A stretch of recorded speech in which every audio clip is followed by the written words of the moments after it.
Video lesson 2.1, Early China. So this is our first video lesson of our second unit.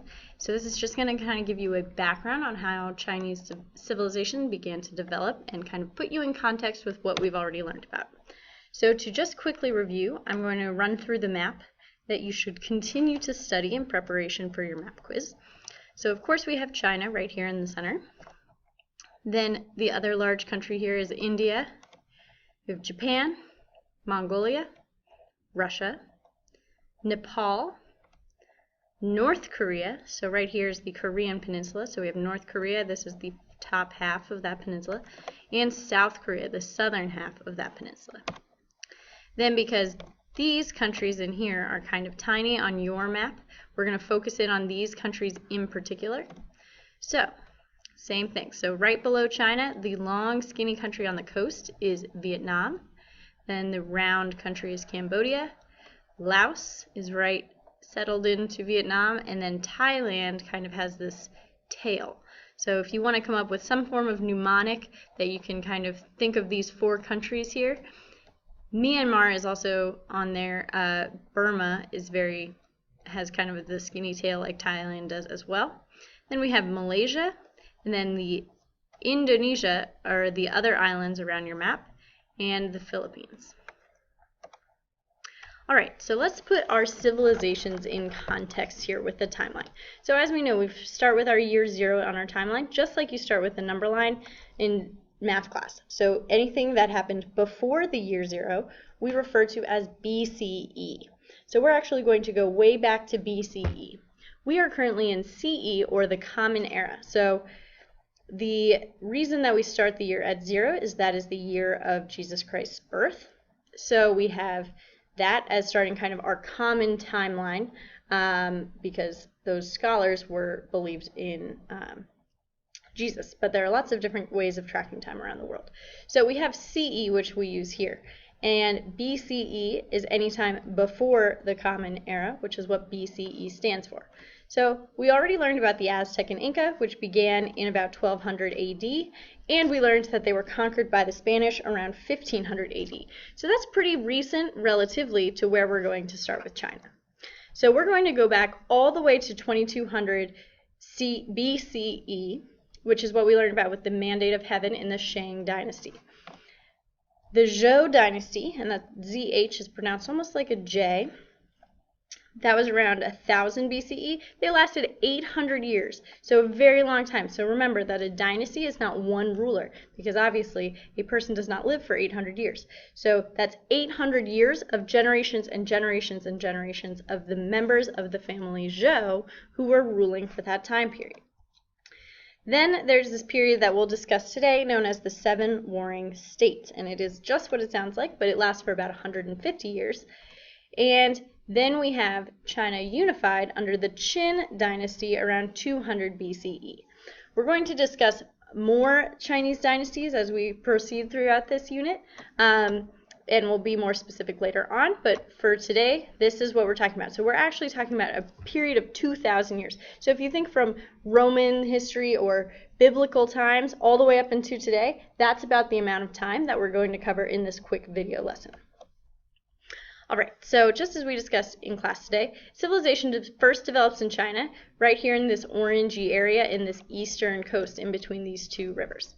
So the first complex civilization in China, the first one with a writing system, political structures, etc., was the Shang Dynasty. And they lasted from about 1750 to 1040 BCE. And this was mostly in the Yellow and Yangtze River Valley. So those are those two rivers you see right here. And these river valleys created natural borders. They also allowed for transportation. And they provided arable land, fertile soil, all of which made China develop in isolation. So if you are isolated from something, it means you're away from everything else. So you can see the Great Wall on here. This is not a natural structure. They built this. But there is the Gobi Desert up here. That's that desert we talked about in class. The Himalayan mountains, and of course the water here. So they really surrounded themselves with these natural borders.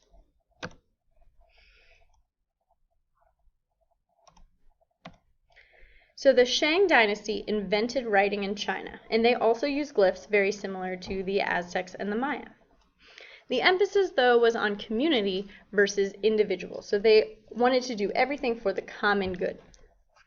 And it was more secular, which means worldly or non-religious, than other civilizations. So in terms of how the Aztecs did everything based on their religion, and they very much believed that their emperors were gods, the Chinese civilization believed in those gods in heaven, but the emphasis was on ancestor worship. And they had very limited technology, but they had extensive use of jade and bronze in this technology. So you can see here, this is just an axe that was made during this time period. And jade is this green colored stone, and bronze is a metal. So again, what is a dynasty? Remember that a dynasty is a ruling family that continues to rule for generations. So one ruler after another. So once one dies, their son takes over or their grandson takes over.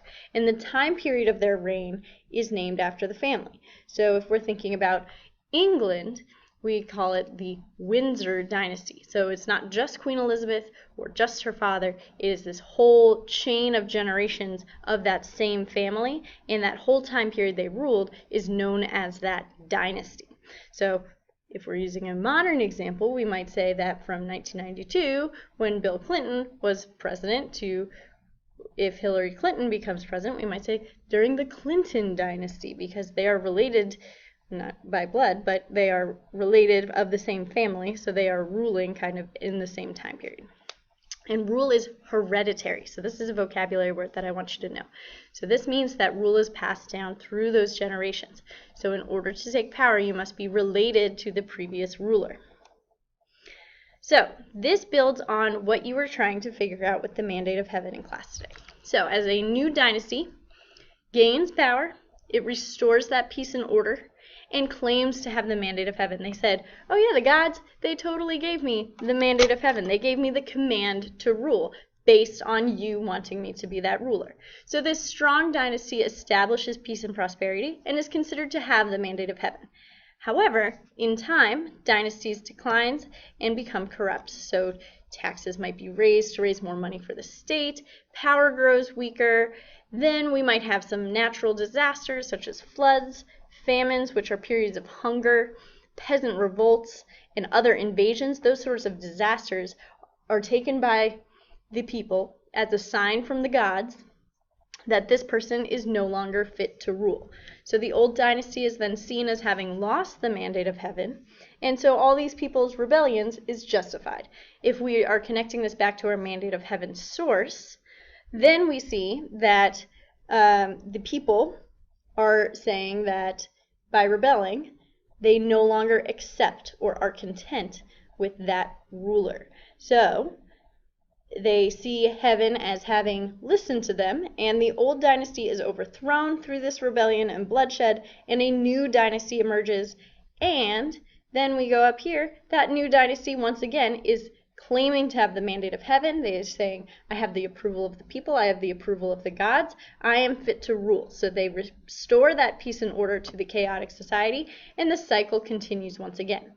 So this means that dynasties can last either from one ruler or many, many hundreds of years, just as we discussed with our timeline. So one of these periods of chaos is very famous, and it's called the period of the 7 warring states. So China was formerly set up into city-states, much like the Maya. So there were different dynasties ruling each of these different colored areas as independent city-states. So they were each ruled by a different king from a separate dynasty, and they were all fighting over who should rule the entire civilization as the emperor. So there are 7 kings fighting to become the sole emperor. So these dynasties were constantly at war for many years. So once one king dies, his son replaces them and fights for the same cause. This happened over a period of many generations, about 150 years. So each king was arguing that they had this mandate of heaven and should rule the civilization. However, there's not a whole lot of direct communication between the heavens and the people, right? Because just as we have in our own society, religion or faith or philosophies, as we're going to talk about, is a set of beliefs. So they just believed that they had the mandate of heaven. So there's no real concrete proof of who had this mandate of heaven. It was not a physical thing. So amidst this chaos, several philosophers started developing sets of beliefs and practices to make order out of all of this chaos. So a philosophy is a set of beliefs that guide people's actions or ways of life. We are going to go more into our other two philosophies, which are legalism and Confucianism, next class. But the first philosophy that emerges out of this chaos is called Taoism. So it is a philosophy that asserts that the universe will inevitably, remember that word inevitable, cannot be avoided, it will inevitably balance itself out. So it's guaranteed to balance itself out. So it is not the human's role to interfere with the natural balance of the universe. So by taking action, you are actually interfering with what the universe really wants. Taoism believes that you should just kind of sit back and let things happen as the way they should, and inevitably peace will emerge throughout this chaos. So we can see the connection to where they would believe in Taoism in this chaos. They said this is chaotic for a time, but don't worry, it'll work itself out. The yin-yang is actually a symbol of Taoism. So we have the light balancing out the dark, and that's what those two dots represent as well. So this symbol also comes out of Taoism. So as all of these kings are fighting, eventually the Qin dynasty is victorious through war and defeats all of the other kings and united China so that the other kings submit to the Qin, and this is Qin like on your face. And for the first time, China is united under one strong emperor. So the first emperor of China is Qin Shi Huangdi. So the Chinese they put their last name first. So that's why Qin is actually the last name, but it comes first to us. And so Qin Shi Huangdi ended the 7 warring states, and he effectively unified China under one rule. And because he did this, the Qin dynasty is really considered kind of the first established emperor dynasty of China, which is where we get this word China. So Qin, China, right? That's where they come from. All right, so important things to note before you take your video quiz. Number 1, make sure you've looked over your geography. Number 2, the Shang dynasty started about 4,000 years ago and was the first civilized dynasty in China. A dynasty can last hundreds of years, or it can only last 5 if one ruler is king. However, a dynasty is always members of the same family ruling one after another, so it's usually multiple rulers. Then we had the period of 7 warring states, where these different philosophies emerged because all these different kings were fighting each other, so there were about 7 different wars going on all at one time. It was very chaotic. People were searching for order amid the chaos, so they came up with those sets of beliefs. So that's just a quick recap.